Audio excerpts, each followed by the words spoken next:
Hello students, welcome you all in this Kiran Scholar channel. Now again we are solving a question of Sanskrit but it is of first sitting.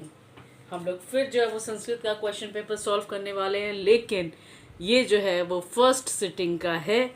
तो चलिए अब solve करते हैं हम लोग first sitting का question paper, जिसका code है 105 और सेट है आपका आई। सारे सेट का क्वेश्चन जो है वो सेम है, सिर्फ एक आगे पीछे किया हुआ है, इसलिए ये जो है वो सभी सेट के लिए जो है वो उपयोगी है। इस बात का आप ध्यान रखेंगे, ठीक है। हर एक सेट के जो है वो विद्यार्थी जो है वो अपना आंसर का मिलान कर सकते हैं, सिर्फ क्वेश्चन थोड़ा सा आगे पीछे किया हुआ है। Let's move to the question number 1। गतम में कौन सा प्रत्यय है? तो गतम में जो है वो ल्युट प्रत्यय है, ठीक है। उसके बाद लेप प्रत्यांत अव्यय निम्न में से कौन सा है? तो उपगम्य जो है वो आपका लेप प्रत्यांत अव्यय है। तीसरा नंबर, राजन शब्द का स्त्रीलिंग रूप निम्न में से कौन सा है? तो राजन शब्द का जो है वो स्त्रीलिंग रूप राज्ञी है। उसके बाद चौथा नंबर क्वेश्चन देखेंगे, नर्तकी में कौन सा स्त्री प्रत्यय है? तो नी जो है वो नी जो है वो नर्तकी में स्त्री प्रत्यय है। पांचवा नंबर, जनता पद किस पद्धति प्रत्यय से बना हुआ है? तो जनता शब्द जो है वो तल पद्धति से बना हुआ है। छठा नंबर, वीरा डैश भवंती, तो वीरा क्या? तो वीरा जो है वो धैर्यवान भवंती। 7 नंबर क्वेश्चन देखेंगे, मध्यकाल में पाटलिपुत्र वर्ष सहस्त्र परिमितम जीर्णताम तामानुभूतः रेखांकित पद का प्रश्न निर्माण निम्न में से कौन सा है? तो ये कृत है, ठीक है। उसके बाद 8वां नंबर क्वेश्चन देखेंगे कि ग्राम्योयम महानगरम भविष्यति किंतु कलहस्य अग्निदाहस्य जलपुरस्य च भयात सर्वदा क्रांतम भविष्यति, यह किनकी उक्ति है? तो ये भगवान बुद्ध की उक्ति है। उसके बाद धूर्ता कृति मालस्यम दर्शित्वा भोजनम प्राप्नुवन्ति रेखांकित पद का प्रश्न निर्माण क्या होगा? तो ये किम होगा। 10वां नंबर देखेंगे, आधुनिक काल की संस्कृत लेखिकाओं में सबसे अधिक प्रसिद्ध कौन थी? तो पंडिता क्षमाराव जो थी वो प्रसिद्ध थी। उसके बाद फिर जो है वो भक्ता पीताम्बर नमंती रेखांकित पद यानी पीताम्बर पद का सामसिक विग्रह क्या होगा? तो पीतम अंबरम यशस्य सह, ये आपका विग्रह होगा। अब देखेंगे 12 नंबर, उपसर्गों की संख्या जो कितनी है? तो उपसर्गों की संख्या 22 है। और 13 का देखेंगे, जो है वो संस्कृत पदम में कौन सा उपसर्ग है? तो इसमें सम उपसर्ग है। स देख रहे हैं और बिंदु देख रहे हैं, तो ये सम जो है वो आपका उपसर्ग हो जाएगा। 14 नंबर में देखेंगे, क्रिया को संपन्न कराने वाला क्या कहलाता है? तो कर्ता कहलाता है। कर्ता ही जो है वो क्रिया को संपन्न करता है। 15 नंबर देखेंगे, किस सर्वनाम पद में षष्ठी विभक्ति है? तो अयम में जो है वो षष्ठी विभक्ति है 15 का। उसके 16 में देखेंगे, वेदा डैश संति, रिक्त स्थान की पूर्ति उचित विशेषण से करें। तो चत्वार, यानी कि वेदा डैश संति, रिक्त कितना होता है? तो 4 होता है वेदा, तो चत्वार होगा, ठीक है। अस धातु का विधिलिंग लकार का रूप निम्न में से कौन सा है? तो भविष्यति होगा। 18 का देखेंगे, स्मरति किस धातु का रूप है? तो स्मरति जो है वो स्मार धातु का रूप है। उसके 19 नंबर में देखेंगे, गजह मंदह मंदह चलती वाक्य में मंदह मंदह पद में धृत्या विभक्ति किस सूत्र से हुई है? तो ये डी होगा। इसका उत्तर काला धनो अंत्य संयोगे धृत्या, डी हो जाएगा आंसर। 20 का देखेंगे हम लोग, वेनांग विकार, इस सूत्र का उदाहरण निम्न में से कौन सा है? तो रामः अक्षणः कानः अस्ति, ये होगा। 21 का देखेंगे, यथा नद्य स्यंदमानः डैश पुरुष मुपैति दिव्यम, पदांश किस उपनिषद का है? तो ये कंठोपनिषद का है। उसके बाद 22 का देखेंगे, अत्यति पद का अर्थ है। तो अत्यति पद का अर्थ है कार्य किया जाता है। उसके बाद फिर देखेंगे अद्यावधि का संधि विच्छेद क्या होगा। तो अद्यावधि का संधि विच्छेद जो है वो अद्या प्लस वधि होगा। उसके बाद जो है वो 24 का देखेंगे। मैं फास्ट चल रही हूँ, मैं ऑप्शन नहीं पढ़ रही हूँ, आपका टाइम वेस्ट नहीं करना चाहती हूँ और अपना भी समय बचाना चाहती हूँ, इसलिए मैं सिर्फ आंसर बोल रही हूँ। ठीक है, hope you will don't mind it, और आपको भी ये अच्छा लग रहा होगा कि without wasting the time we get the answer. आप ये सोच रहे हो कि मैं बिना समय वेस्ट किए हुए आंसर मुझे मिल रहा है, तो ये आपके लिए भी अच्छा है और मेरे लिए भी। तो अत्युत्कृष्टा में कौन सा उपसर्ग है? तो अति जो है वो उपसर्ग है। सचिवालय में पद में कौन सा समास है? तो कर्मधारय समास, सॉरी तत्पुरुष समास है। कर्मधारय में तो विशेष और विशेषण दोनों होता है, तो इसमें तो विशेष और विशेषण है नहीं। सचिवालय यानी कि वह आलय जहाँ पे जो है वो ऑफिस के काम होते हैं, तो ये तत्पुरुष हो जाएगा। 26 निर्धारण के अर्थ में कौन सी विभक्ति है? तो पंचमी विभक्ति है। 27 का देखेंगे। नाना अव्यय के योग में कौन सी विभक्ति होती है? प्रथमा विभक्ति होती है। उसके बाद फिर मातरी किस शब्द का रूप है? तो मातरी जो है वो मातृ शब्द का रूप है। 29 का देखेंगे। पीव किस धातु का रूप? तो पीव जो है वो पीव धातु का रूप है। 30 का भवती में कौन सा स्त्री प्रत्यय है? तो नी जो है वो स्त्री प्रत्यय है। उसके बाद 31 में देखेंगे कि एतत् भारतम डैश सदा पूजनीयम, तो एतत् भारतम अस्माभि सदा पूजनीयम, सी हो जाएगा इसका उत्तर। उसके बाद हम लोग 32 का देखेंगे कि जो प्राचीन काले शिष्य डैश इति कथ्यते स्म, तो जो है वो इसका क्या हो जाएगा? प्राचीन काले शिष्य ब्रह्मचारी इति कथ्य स्म, तो इसका सी आंसर हो जाएगा। अब 33 का देखेंगे हम लोग। भारतीय जीवन दर्शन से महत्वपूर्ण उपादानम डैश इति, तो भारतीय जीवन दर्शनस्य महत्वपूर्णम उपादानम संस्कार इति। उसके बाद 34 का देखेंगे। जटा जिन धरा ऋष्यस्य डैश अवगाहन्ते, तो इसमें मंदाकिनी हो जाएगा। ठीक है। 35, ये एक्चुअली मैं संस्कृत की जो है वो टीचर नहीं हूँ, इसलिए जो है वो उच्चारण में हो सकता है थोड़ा बहुत जो है वो अशुद्धि हो, तो इसके लिए मैं क्षमा प्रार्थी हूँ, लेकिन मैं अपनी तरफ से पूरी कोशिश कर रही हूँ कि ये कोई अशुद्धि ना रहे। ठीक है, क्योंकि 35 देखिएगा। स्वामी दयानंद ने हिंदी और संस्कृत दोनों भाषाओं में किसकी रचना की है? तो सत्यार्थ प्रकाश की रचना की है। उसके बाद फिर कन्यासी सत्यार्थ प्रकाश की रचना की है, हिंदी और संस्कृत दोनों में स्वामी दयानंद सरस्वती ने। कन्यासी पद का अर्थ है, तो कन्यासी पद का अर्थ जो है वो पत्नी होता है। 37 का देखेंगे। प्राचीन समाजे अनेके दोषाः रिक्त स्थान का उचित विकल्प भरेंगे, तो प्राचीन समाजे अनेक दोषाः आसीत्, ए हो जाएगा। उसके बाद फिर देखेंगे न्याय दर्शन के प्रवर्तक कौन है? तो ये न्याय दर्शन के प्रवर्तक जो है वो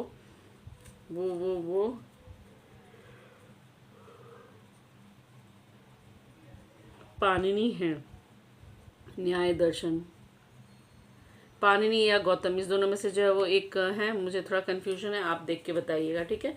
स्वार्थ किसको बढ़ाता है? तो स्वार्थ जो है वो क्रोध को बढ़ाता है। 39 का। उसके बाद 40 का देखेंगे। भुजंग पद का अर्थ क्या है? तो भुजंग पद का अर्थ जो है वो सर्प है। भुजंग पद का अर्थ सर्प होता है। उसके बाद फिर देखेंगे पश्यति पद में कौन सी धातु है? तो पक्ष धातु है। ठीक है। 42 का देखेंगे। नदी शब्द की तृतीया विभक्ति एक वचन के रूप में क्या होगा? तो नद्य होगा, नद्य। उसके बाद 43 में देखेंगे। नीति श्लोका पाठ के आधार पर उत्तम शांति क्या है? तो नीति श्लोका पाठ के आधार पर उत्तम शांति जो है वो क्षमा है। 44 का देखेंगे। आचारः हन्ति, रिक्त स्थान को उचित पद से भरें, अकृति रिक्त स्थान को उचित पद से भरें,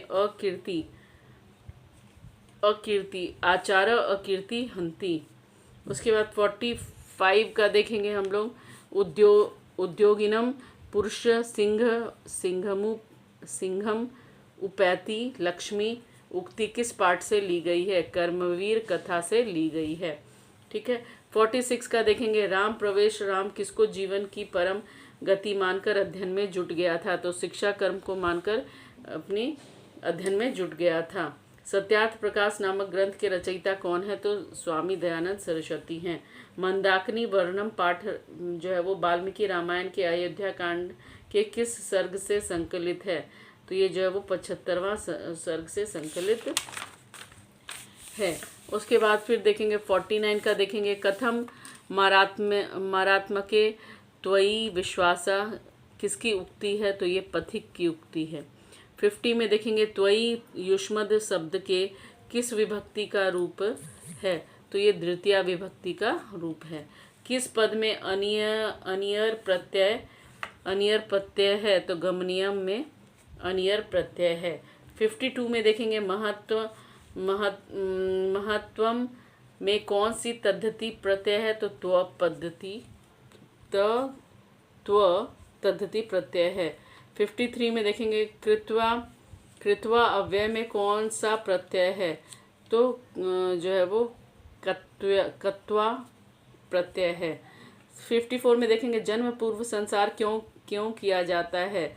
तो गर्भ रक्षा के लिए भी किया जाता है, गर्भस्थ में संस्कार रोपण के लिए भी किया जाता है, गर्भवती की प्रसन्नता के लिए भी किया जाता है, यानी डी आंसर सही हो जाएगा। शैशव संस्कार कितने हैं? तो 6 हैं।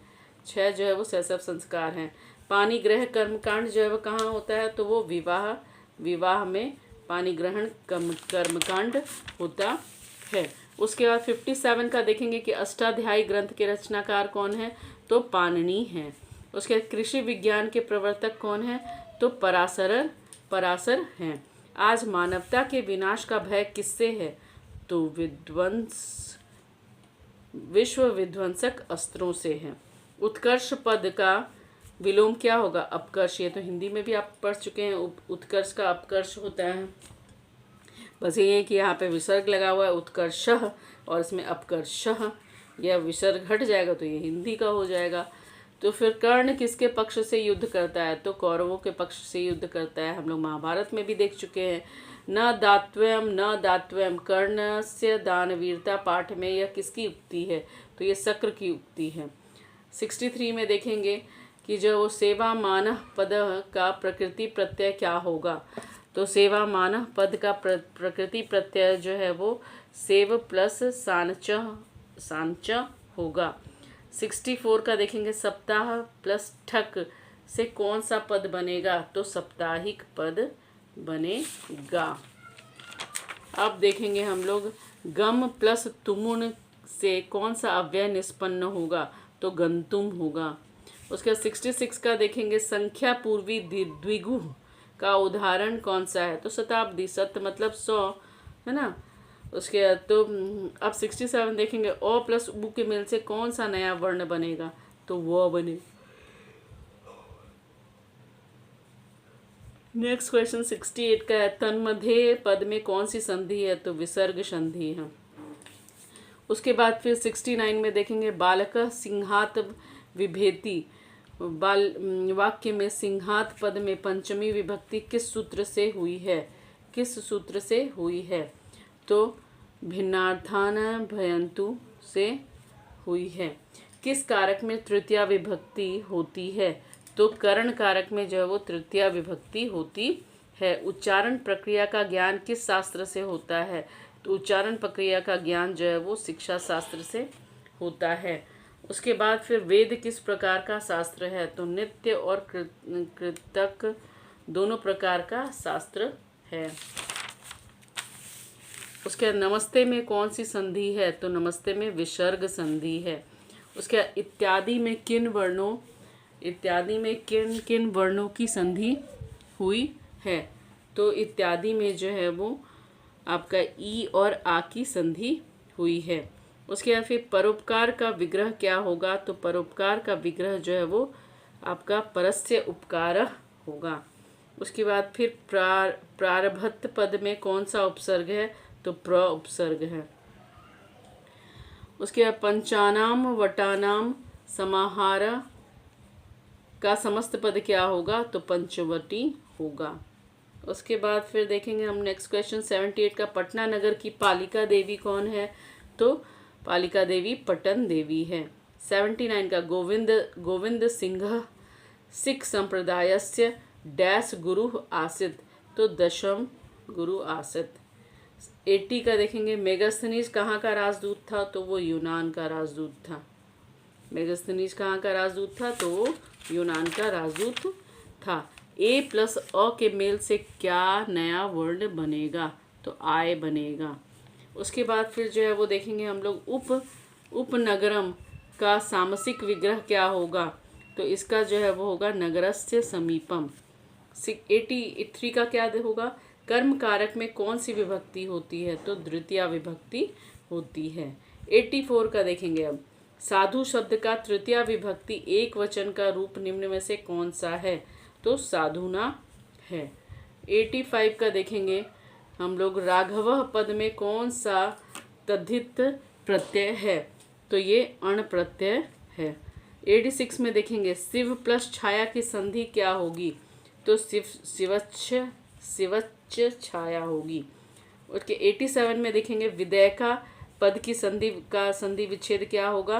तो विद्या प्लस एका।